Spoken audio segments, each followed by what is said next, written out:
ցանկացած ուշադրություն դարձեք ինչ հիմքով բացակայեցին դատավորում։ Երբ որ ապացույցներ առաջի դատականիստը նշանակվել է, բնականաբար այժմ էլեկտրոնային արվեստ տեղեկատվական կայքում տեղադրվում է, արդեն իսկ օրը նշանակվել է, եւ այդ օրվա մասին առաջին նիստի մասին մենք պաշտպան ստանոցված չենք եղել, այնուհետև նիստը կայացել է, աղացիների բեռը բաշխվել առանց մեր ներկայության, իհարկե այդ իրավական կարգավորումը տրված եւ դատարանը նման իրավասություն ուներ, սակայն մեզ մոտ, ինձ մոտ արվեստ տեղեկատվական կայքում այդ որոշումը առկա չէ։ Այդ իսկ պատճառով այսօր բացարկի միջնորդության մեջ ես նաեւ արտատպումները այն հանգամանքի, որ առկա չէ, այսինքն մենք չենք տեսել առաջին նիստը նշանակել օրվա վերաբերյալ դատարանի որոշումը եւ այն էլ այդ օրվա նիստի հետ կապված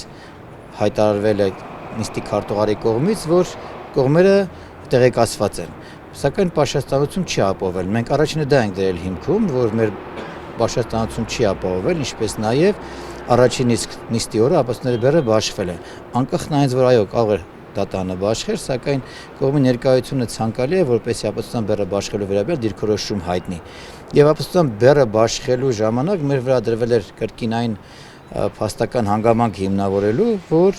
մենք գտնում ենք, որ դա փաստական հանգամանք չի։ Այսինքն մենք գտնում ենք, որ դա այդ հոդվածը ամբողջությամբ ուղղակի հարցադրում է,